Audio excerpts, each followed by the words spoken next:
یہ 20ویں صدی کے آغاز کے وقت جسے ہم پورا کہتے ہیں مڈل ایسٹ، بلکہ صرف مڈل ایسٹ نہیں، پورا شمالی افریقہ سلطنت عثمانیہ کا حصہ تھا، خلافت عثمانیہ۔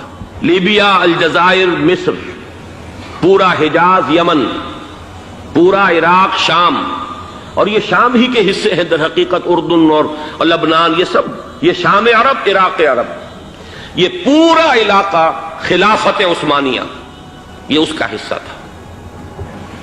پہلی جنگ عظیم میں انگریزوں نے عربوں کو بغاوت پر آمادہ کیا، غداری پر آمادہ کیا، انہوں نے خلافت عثمانیہ کے خلاف بغاوت کی، بیج بوئے ان کے دلوں کے اندر نفرت کے، ابھارا انہیں، تم ترکوں کے غلام کیوں ہو، تمہیں خود حاکم ہونا چاہیے، تم کھڑے ہو جاؤ، ہم مدد کریں گے، تم بغاوت کرو، تم ان ترکوں کے خلاف ہماری مدد کرو، ہم تمہیں آزاد کر دیں گے، تم اپنے پاؤں پر خود کھڑے ہو جانا۔ یہ بہت ہی ہمارے لیے دردناک المیہ ہے اس پہلی جنگ عظیم کا۔ کرنل لارنس جیسا شخص، برطانوی استعمار، اور اس کے نتیجے میں عربوں نے بغاوت کی۔ اور اس قدر دردناک بات آپ کو بتا رہا ہوں، میں پہلی مرتبہ جب سن 62 میں حج کے لیے گیا مدینہ منورہ میں، ابھی وہ ریل کے انجن کھڑے ہوئے تھے۔ یہ ترکی کے زمانے میں، سلطنت عثمانیہ کے زمانے میں بغداد سے مدینے تک ریلوے لائن تھی۔ یہ پورا ایک عالم سلطنت عثمانیہ، صرف سلطنت نہیں، خلافت عثمانیہ، پوری ٹرینیں جو ہے ترکوں کی اڑائی گئی، ہزاروں ترکوں کو شہید کیا گیا، یہاں تک کہ صحن حرم میں شہید کیے گئے سینکڑوں ترک۔ یہ جرم تھوڑے نہیں ہے، معمولی نہیں۔ آج جس کی سزا مل رہی ہے، معلوم ہونا چاہیے کہ وہ جرائم کون کون سے تھے۔ اب بھی جو لوگ گئے ہیں انہوں نے دیکھا ہوگا، ترکی کا قلعہ موجود ہے اوپر پہاڑی کے اوپر، حرم کا جو سب سے بڑا دروازہ ہے باب ملک عبدالعزیز، اس کے سامنے ایک لائبریری ہوتی تھی، اب تو غالباً وہ بھی گرا دی گئی ہے، اس کے پیچھے پہاڑی پر ترکوں کا قلعہ ہے پرانا، اس پر توپیں موجود تھیں۔ جب بغاوت ہوئی ہے، جو حرم میں آئے ہوئے تھے ترک فوجی، ظاہر بات ہے نہتے، وہ تو نماز پڑھنے آئے ہوئے تھے، ان کو وہاں ذبح کیا گیا ہے، اور ترکوں نے اپنی توپیں استعمال نہیں کی کہ کہیں بیت اللہ کو کوئی گدن نہ پہنچ جائے۔ بہرحال یہ غداری ہوئی ہے پہلی جنگ عظیم کے دوران، اور نہ صرف ترکوں پہ عربوں نے کی ہے۔ جیسا کہ میں نے کہا تھا، دو ہیں سب سے بڑے مجرم، اس میں ہمارے مسلمان پنجابی سپاہی بھی شامل تھے، لیکن اس کے بعد سلطنت عثمانیہ کے ٹکڑے ہو گئے، چیچڑے ہو گئے۔ ایک انگریز نے لکھا ہے یہ جملہ، زہر میں بجھا ہوا جملہ، کہ تاریخ میں یہ بات ثبت ہو جائے گی کہ ایک انگریز نے اس سلطنت کے ٹکڑے کر دیے کہ جو عمر فاروق نے قائم کی تھی رضی اللہ تعالی عنہ۔ یہ پورا عالم، یہ تمام علاقہ کس نے فتح کیا تھا؟ یہ بات ہاتھ بدل گئے تھے، پھر ترک آ گئے، خلافت عثمانیوں کے پاس چلی گئی، لیکن یہ سلطنت تو حضرت عمر رضی اللہ تعالیٰ عنہ کے زمانے سے چلی آ رہی تھی۔ اس کو ایک انگریز کرنل نے، اور اس نے بغاوت پہ آمادہ کر کے عربوں کو اور ترکوں کے پیٹھ میں چھرا گھپوا کر ان کے ذریعے سے اور ٹکڑے کر دیے۔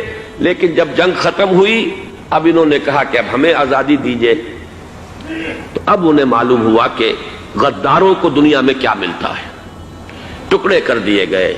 یہ حصہ عراق یہ انگریز کے پاس رہے گا، شام کا یہ علاقہ یہ فرانسیسیوں کے پاس رہے گا، مصر پر انگریزوں کا تسلط رہے گا، لیبیا اطالویوں کے پاس رہے گا، لے دے کر یہ جو علاقہ تھا حجاز، کیونکہ وہاں کچھ تھا ہی نہیں، یہ عربوں کے پاس چھوڑ دیا گیا۔ اس وقت جو بادشاہ ہیں، شاہ حسین اردن کے، ان کے دادا سب سے بڑے غدار وہی تھے، لہذا ان کو اس علاقے کی بادشاہت دے دی گئی۔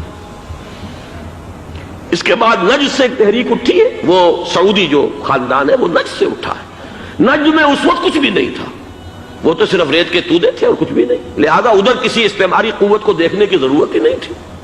وہ تو بعد میں تیل برآمد ہوا اور اس کی حیثیت ہو گئی، اور یہ امارات کا علاقہ جو ہے اس کی دنیا میں اب گویا کہ یوں سمجھیے کہ جو سب سے زیادہ اہم علاقے ہو سکتے ہیں روئے ارضی کے نقشے پر، ان میں سے ایک وہ ہو گیا، لیکن یہ اس وقت کی بات میں کر رہا ہوں، کوئی حیثیت نہیں تھی، لہذا اس کو چھوڑ دیا گیا۔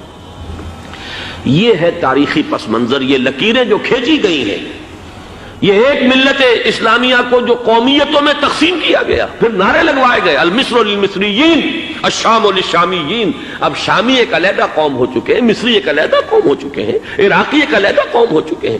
یہ ساری تقسیمیں استعمار کی پیدا کرنا ہے، اس کا کوئی تعلق اسلام کے ساتھ نہیں. اب ضرورت تو اس بات کی تھی کہ استعمار کے پنجے جب یہاں سے کچھ ہٹے، دوسری جنگ عظیم کے بعد ایک دور آیا، امریکہ ابھرا ہے دنیا کی عالمی سطح پر سیاست میں.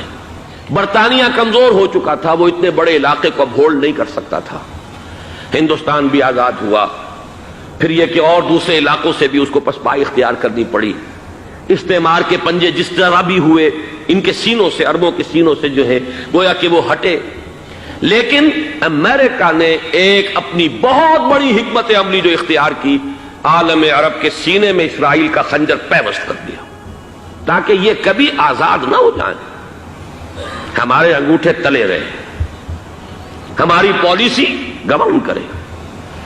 یہ استعمار کا دوسری جنگ عظیم کے بعد جہاں برطانوی استعمار، فرانسیسی استعمار رفتہ رفتہ یہ ہٹنے شروع ہوئے. صدر ناصر نے انگریزوں کو اٹھا کر پھینکا میڈیٹرینین میں اور دوسرے جگہوں سے. الجزائر نے آزادی حاصل کی فرانس سے، اطالویوں سے جو ہے لیبیا والوں نے آزادی حاصل کی. یہ ہو گیا، لیکن ایک خنجر پیوست کر دیا گیا اسرائیل کا سینہ عرب میں. اس صورتحال میں ظاہر بات ہے کہ ایک تو بڑی آئیڈیل پوزیشن تھی کہ پورا عالم اسلام متحد ہو، لیکن وہ تو بہت دور کا خواب معلوم ہوتا ہے. علامہ اقبال سے بڑا کوئی نقیب نہیں ہے ملت اسلامی کی وحدت کا، لیکن انہیں بھی اپنے لیکچرز میں کہنا پڑا کہ اس وقت جو صورتحال ہے پورے عالم اسلام کی ایک وحدت بن جانا تو تقریباً ناممکن نظر آ رہا ہے. اگر کسی طرح ایک common wealth of Muslim nations وجود میں آ جائے تو بھی بڑی کامیابی ہوگی. لیکن اس سے بھی پہلے یہ تو زیادہ آسان تھا کہ عالم عرب ایک وحدت کی شکل اختیار کر لے. یہ تو ایک قوم ہے، اکثر و بیشتر ایک نسل یا زیادہ دو نسلیں کہتی تھیں. شمالی افریقہ میں بربر نسل بھی ہے، باقی تو سب عرب ہیں. یہ پورا عالم ایک نسل، ایک زبان، یہ تو ایک ہو جائے. افسوس یہ ہے کہ اس کا ایک ہو جانا، ایک شخصیت ابھری تھی جو مذہبی مزاج کی شخصیت تھی، جو دینی مزاج کی حامل شخصیت تھی.